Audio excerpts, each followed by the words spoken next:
All right, how you doing? I'm doing fine. You doing fine? All right, can you tell me your name, how old you are, where you're from, and where you went to school? My name is in Korean Hong Tae Song, Okay. but the Caucasian teachers call me Tai Sung Hong. Tai Yep. Sung Hong. My middle name is Ty. I was born in the Wailua Hospital, March 18, 1933. I went to elementary school in Wailua Elementary School. In the first grade, I didn't know how to read or write. And then second grade, I was just learning how to read and write. Third grade, I caught up with everybody else. And by the time I got to the sixth grade, I was in the top of the class. Then Nice. I went to Wailua Intermediate and High School. And there I was the top athlete, scholar, student. Yeah, I'm Sohail. Nice to meet you. But I'd like to tell you a little bit about how my whole life has not been determined by myself. It was predestined. An invisible hand guided me from birth to my age right now. Oh man, the invisible hand. Yeah. So when That's I was crazy. say again? Wait, isn't the religion of Hawaii Catholic? What's like? At first, when the Caucasians came from the Northeast, they were against Catholics here in Hawaii. Yeah. Okay. All right. So wait. Okay. So. Right now in class, we are learning about colonization of Hawaii. The most recent unit we just started moving on to is Hawaiian culture and how the mixture between the settlers' culture and the native Hawaiian culture, how that dynamic played out and birthed the Hawaiian culture we see today. So now, this is going to tie a little bit into that idea of the dynamic of cultures because your mom and dad would have probably been a little bit influenced by the settler culture, but not entirely because it would have been just recently when when were you born again? March 18, 1933. So yeah. So they would be like a little assimilated into the settlers' culture, but not entirely, right? So could you tell me a little bit about your parents and what they were like growing up in terms of like culture? Were they like of the Korean culture or the Hawaiian culture? Actually, they did not assimilate too well in the Hawaiian culture because True. the Caucasians that were in charge at that time separated all the different racial groups. You had the Korean group, you had the Chinese group, you had the Japanese group, you had the Portuguese group, and you had the Filipino group. They were all separated. So the Caucasians didn't want them to join together and go against them. So I read your thing about Hawaii, and most of it is, as far as I know, is accurate, very accurate. Oh, And, what the thing I sent you? yeah, The I think 11 that's things about you may 10 know 10 not know about Hawaii and Native Hawaiians. Yeah, that was a really good article actually. There was 10 or 11 things that you brought up. So the Hawaiian culture that a lot of people don't know about was a really beautiful place before the white man came. It was where the ali'is, the top people, knew they were the top people, and the workers on the bottom knew they were on the bottom.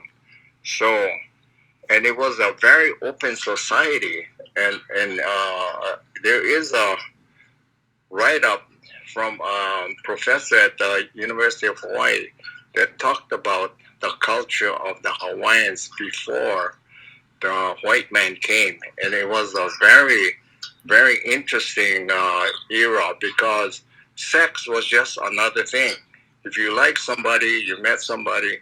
In fact, the family taught the children from very young about sex, and Dang. it was Sounds not like I should a have been bad thing or born anything. there.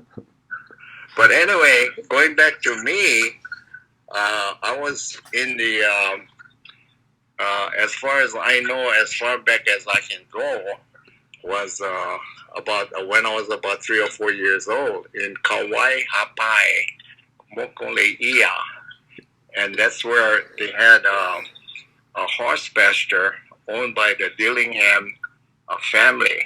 They were one of the big six. There's the Okay. big five and they were the big six, additional there.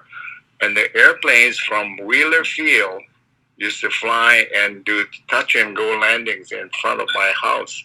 So, but before that, when I was very young, I could not remember this. My father put me in a plane at the Haleiwa Beach Park where this guy just took off with me and came back and landed. And from Mm-hmm. that on, I was stuck with being a pilot. So everything was guided for me. Like well, just after I graduated, when I was 18 years old, Uh-huh. it was 1951, and the Korean War was going on, and the U.S. government says, come join the U.S. forces because we need people to go to Korea to go to war. So when I joined the Air Force, right in 1951, I had cultural shock when I went to California, San Francisco, because the only Caucasians that I saw were teachers and the principal and the principal's son.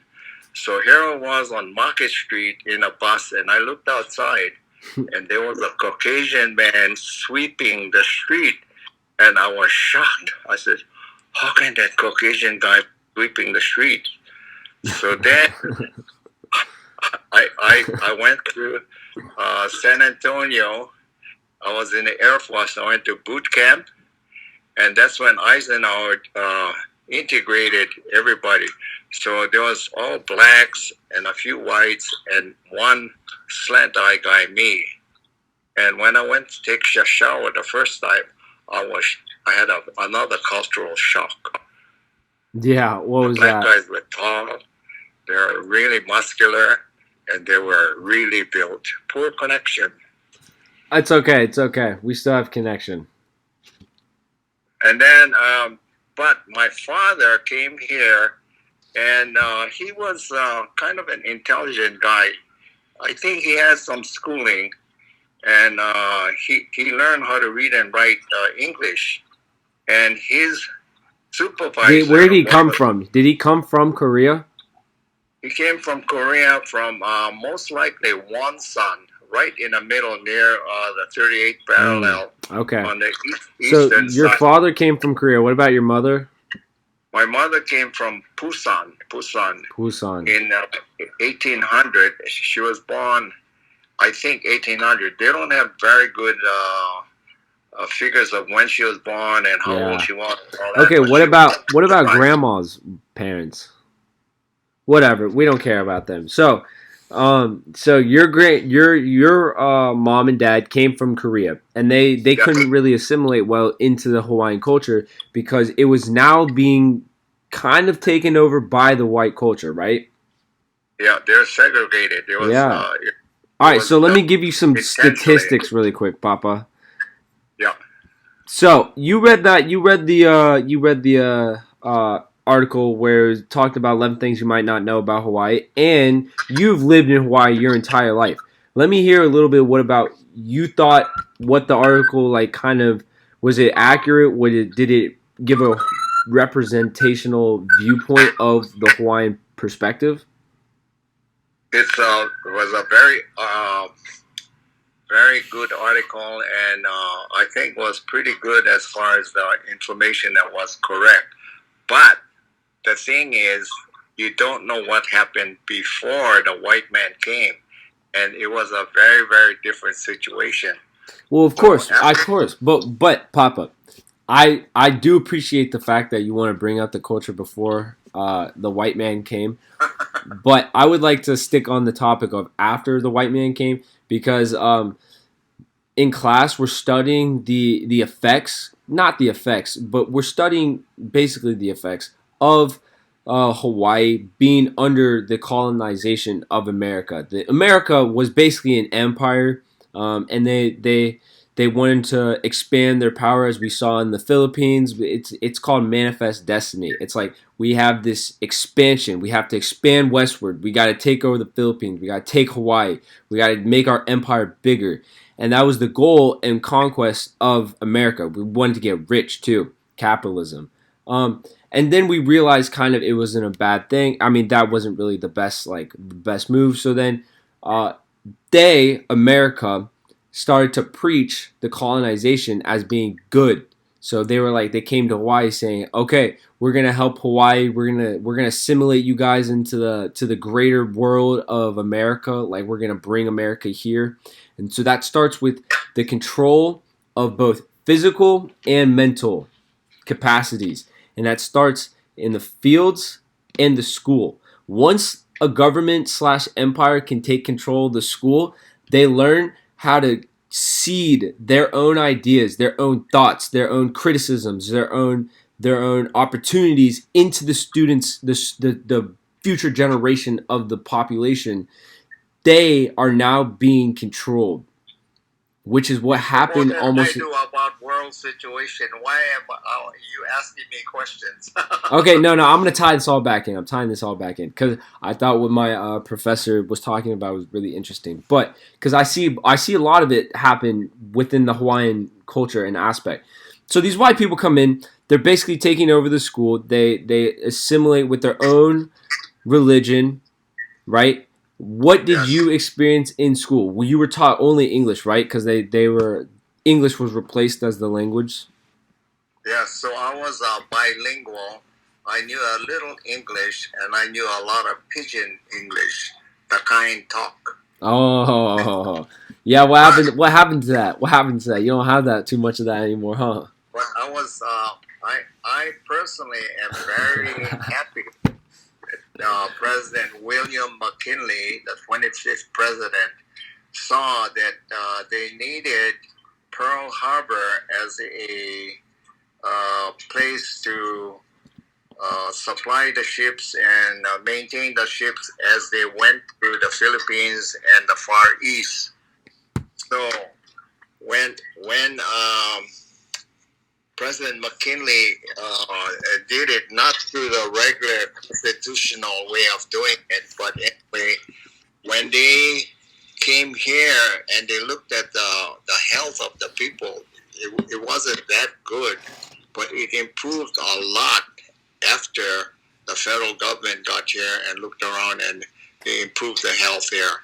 Well, okay. Well, part of that was because, like, I mean, the white man did bring smallpox and other unknown and foreign diseases to the Hawaiian population that almost decimated it to like less than 10% of what it was within 40 years of arriving at the island. So, I mean, yes, they did help the health, but they also killed well over 90% of the population with their diseases. My figures is there was 600,000 Hawaiians and they dropped down to 60,000, but it's all guesswork. Yeah, that's the 10% that still remained. 600,000 to 60,000 all killed because of diseases brought from foreign lands. Yeah. Yes. So you have to say, like, that's not worth it. Like, it's not worth the colonization of Hawaii to just extinguish a culture, extinguish almost entirely a language, a population. Do you know there's less than 4,000? It's thought to be less than 4,000 like true bloodline of the Hawaiian culture or the Hawaiian bloodline. Yes, there's very few pure-blooded Hawaiians, and most of them live in maybe Ni'iau and Molokai. True. I don't know where those places are. And maybe a little bit more in the Big Island. Okay, so let me hear your thoughts of the politics on Native Hawaiians, because we watched a video where it's like it shows students and they're all being like kind of active in in their little school, because they're now learning a little bit of the language, a little bit of the culture. They're starting to assimilate all those Hawaiian traditions back into school, to re-educate the future generation. But what do you think about the politics concerning Native Hawaiians now? Do you think the new political party, the what's it called? There's a new political party representing Hawaiians, isn't there? No, the Democrats are overpowering everybody, and it's not a good balance. But going back to the question of right now, the Hawaiians have all kinds of opportunities to advancement. They have Kamehameha schools, and then they have the OHA, Office of Hawaiian, OHA, Office of Hawaiian something, and it's all available there to help out the Hawaiians. But the Hawaiians are overpopulated in the prisons, and a lot of them are in the bottom of the economic scale over here in Hawaii. But then there's a very high level ali'i group in Hawaii where there's all these rich Hawaiians are here, and they're kind of invisible. I've been to about 2 or 3 of those meetings because of General Richardson, Edward Richardson, and he's in that top level, and he included us. So I saw they do have this one really rich group of Hawaiians. They're just like the Spanish countries where you have very, very rich people and then a lot of poor people. Yeah. But the availability to Hawaiians, if they just will go to school, a lot of them, they don't want to go to school. You have one single mother with 5 kids, and so they don't have a good environment that you had. Exactly. Where they're learning good language and learning new words and learning how to do whatever is good. So there is this big difference between the top level Hawaiians and the lower level Hawaiians. The big difference? Okay, I understand. So one more last note. The party I was talking about was the Alohaina Party. Aina. AAP. Have you heard of it? I think it's kind of a scam? Political group that's trying to put bad things out for the Keith Amamiya running for mayor. You think it's bad? I think it's not kosher. I think it's kind of hidden and all that. But these guys, I think, is working for the Republican Party somehow. Oh, so this is actually for the Republican Party. Well, it's kind of hidden where it's if I research it real well and go and look at everybody at the top level, there will be that connection. And as far as investigating, all you have to do is find out where the money is coming from. Well, I just read this, and it looks like they failed in 2016 and failed again in 2018. But they got it going this year in March 2020. And they're saying they're tired of the political corruption. Lowest voting percentage in America at 47%. Wow. Hawaiians. Okay. Well, we're getting off topic now. Papa, is there any last closing statements you'd like to give? Well, I have lived a blessed life, and I didn't realize that after I got into the Air Force, I was a really blessed person because I was only one Asian guy in this fighter squadron, and I had a lot of experiences, and I didn't understand what was going on. Like when I went to France, and and the Romans were in France, and I said, how the hell did the Romans get that far?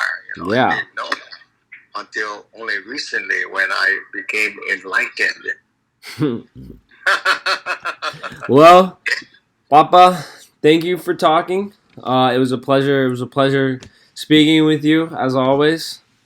Um, yeah, Well, I hope you get very good grades for that 6%. yeah. I might have to cut that part out. All right, bye, Papa.